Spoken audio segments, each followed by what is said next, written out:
तो अक्सर ये बड़ों की परेशानी है कि बड़े जो है नौजवान पीछे पड़ गए। बड़े खुद कुछ नहीं करे और फिर नौजवानों के पीछे पड़ गए। पहले बड़ों के लिए मैसेज पूछे और फिर नौजवानों के लिए मैं खुद नौजवान हूँ। मैं देखता हूँ कि मुसलमानों की बहुत बड़ी परेशानी है ये कि मुसलमान कंप्लेसेंट हो गए। आप इधर आने की मुख्तलिफ वजह हो सकती है। आज क्या वजह है जो आप यहाँ जाए मस्जिद में आप खिताब करने के लिए? पहले तो मैं बिदर आया हूँ, international conference Shaheen conference arrange किया है और माशाल्लाह बिदर एक ऐतिहासिक शहर है।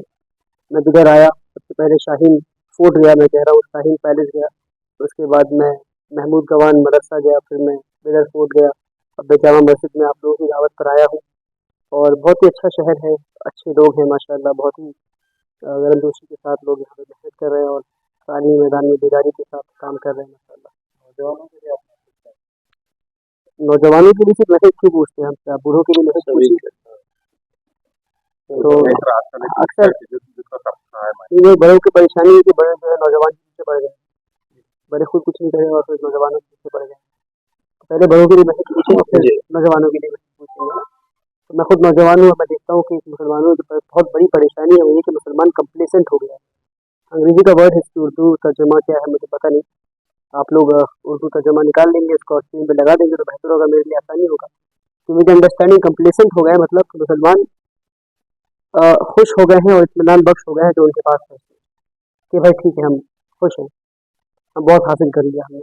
पहली बात तो कुछ है नहीं हमारे पास, कुछ हासिल किया नहीं हमने, उसके बावजूद अगर हम कंप्लेसेंट हो जाए तो हम आगे नहीं बढ़ पाएंगे। और बड़ों के साथ ज़्यादा परेशानी है कि जितने बड़े हैं, जितने बड़े हैं, बड़े बड़े इदारों के बड़े बड़े अहदों से काबिज होकर कंप्लेसेंट हो गए। मतलब तीन तीन क्या खैरात पसंद, अगर इफ दैट्स द वर्ड, तो यानी 3 पीढ़ी पहले, 4 पीढ़ी पहले किसी ने काम किया है और बहुत बड़ा इदारा बना दिया है, उसके बाद से 3 पीढ़ी जो है, 4 पीढ़ी जो है लगातार उस इदारे के ओहदे पे बैठकर, मनसब पे बैठकर कंप्लेसेंट होकर खुश है कि हमने बहुत काम कर लिया, एक और इदारा नहीं बनाया, एक और काम नहीं किया। तो ज़रूरी है कि मुसलमान कंप्लेसेंट होना बंद करें और ये समझे कि हमें काम बहुत करना है, बहुत काम करना है। और ये जो है मैं बड़ों के लिए मैसेज है क्योंकि बड़े में कंप्लेसेंट हो गए। अब नौजवान को जागीर ही नहीं, नौजवान को तो पता भी नहीं क्या करना है। एटलीस्ट बड़ों को पता है कि भाई हमारे पास ये है और हम इसमें खुश हैं। नौजवानों को प्रॉब्लम ही नहीं पता कि प्रॉब्लम क्या है। नौजवान अपने वक्त को बहुत बर्बाद कर रहे हैं, ऑनलाइन गेम्स खेल रहे हैं और जाने क्या क्या चीज़ें कर रहे हैं, पैसे लगा रहे हैं और सारी गैर शहरी चीज़ों में अपने वक्त को बर्बाद कर रहे हैं। तो नौजवान ये समझे कि जो नौजवान को जो अल्लाह ने ताकत दी है, वक्त दिया है, टाइम दिया है, वो सारी चीज़ों का अल्लाह हिसाब लेगा।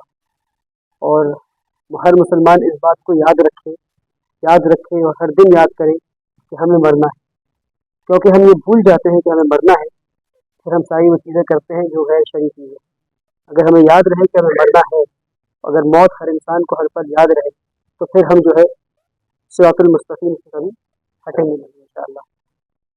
जो हालात चल रहे हैं उसके बारे में ये अगर अंग्रेजी में कहूँ तो this is the last nail in the coffin, कि आखिरी कील है कॉफिन में।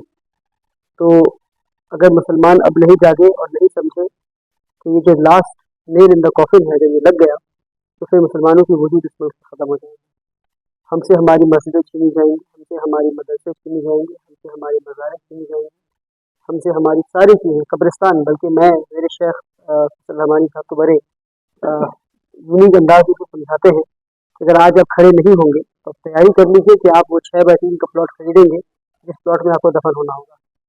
तो आपकी हयात में आपको इस पर मेहनत भी करनी होगी, कम से कम मैं इतना पैसा कमा लूँ कि 3x6 का एक प्लॉट खरीद लूँ जिस प्लॉट में मुझे खुद दफन होना होगा। कब्रिस्तान तो आपके पास रहेगी। इस तरह की वेस्टर्न कंट्रीज में कई जगह पे ऐसे होते हैं जहाँ मुसलमान बहुत कम है, मुसलमानों की कब्रिस्तान नहीं है, तो मुसलमान खुद एक ज़मीन खरीद देता है 3x6 की प्लॉट जहाँ मुसलमानों को खुद दफन होना होता है। फिर आप सोचें कि क्या वक्त होगा और कैसा होगा।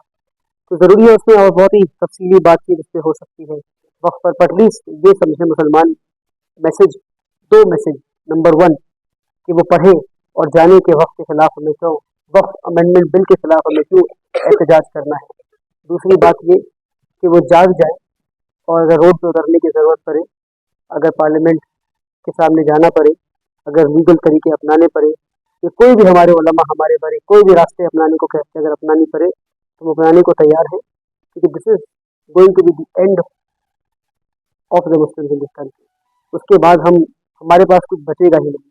مطلب سالوں سال یعنی 1400 سال سے ہمارے باپ داداؤں نے محنت کی، ہمارے پروجوں نے محنت کی، زمینیں خریدی، وقف کیا، ہمارے حوالے کیا، اور ہم سب یہ کہہ رہے ہیں کہ کوئی بات نہیں، لاکھوں لاکھوں ایکڑ زمین ہم سرکار کو واپس کر دیں گے، جو ہمارے باپ داداؤں کی کمائی محنت کے پیسوں سے کمائی ہوئی زمین ہے. تو اب ہم اب نہیں جاگے تو کب جاگیں گے؟